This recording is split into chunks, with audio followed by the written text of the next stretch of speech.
They Say, I Say, Chapter 8. As a result, connecting the parts. We once had a student named Bill whose characteristic sentence pattern went something like this. Spot is a good dog. He has fleas. Connect your sentences, we urged in the margins of Bill's papers.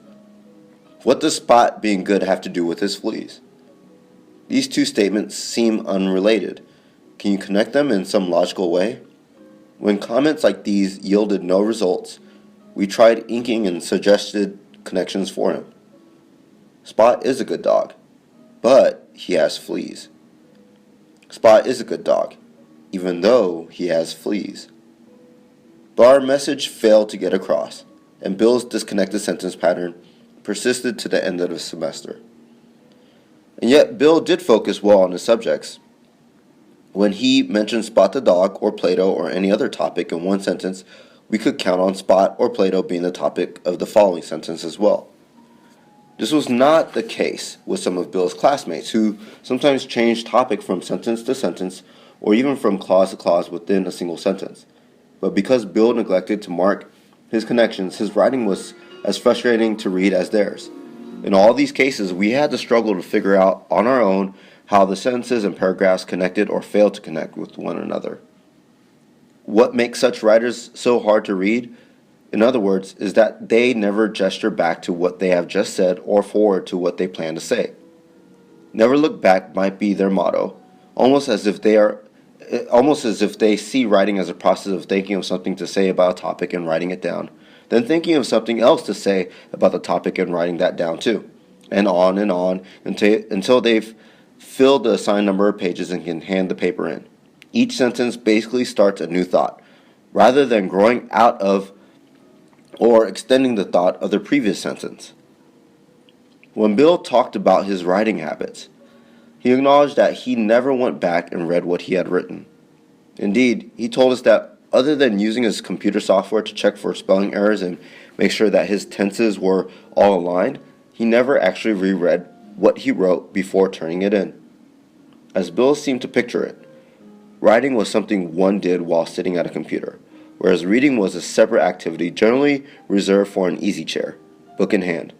It had never occurred to Bill that to write a good sentence he had to think about how it connected to those that came before and after. That he had to think hard about how that sentence fit into the sentences that surrounded it.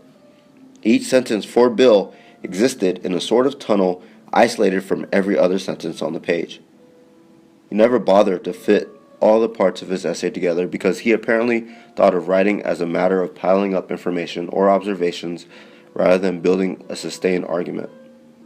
What we suggest in this chapter, then, is that you converse not only with others in your writing, but with yourself. That you establish clear relations between one statement and the next by connecting those statements. This chapter addresses the issue of how to connect all the parts of your writing. The best compositions establish a sense of momentum and direction by making explicit connections among their different parts, so that what is said in one sentence or paragraph both sets up what is to come and is clearly informed by what has already been said. When you write a sentence, you create an expectation in the reader's mind that the next sentence will in some way echo and extend it, especially if, that next sentence takes your argument in a new direction.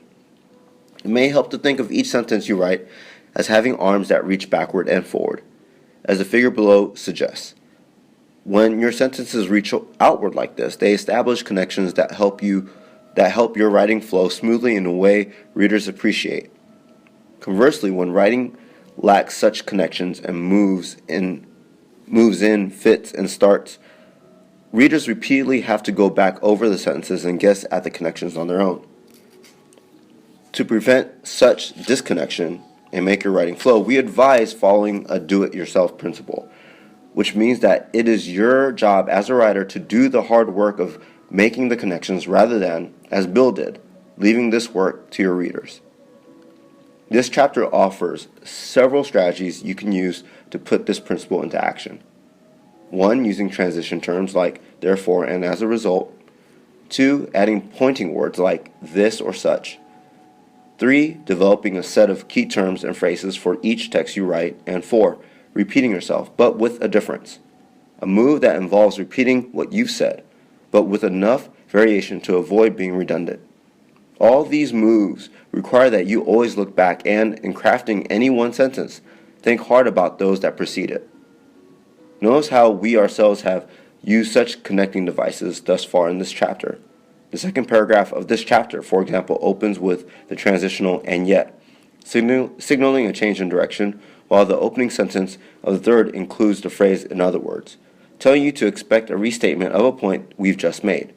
If you look through this book, you should be able to find many sentences that contain some word or phrase that explicitly hooks them back to something said earlier, to something about to be said, or both.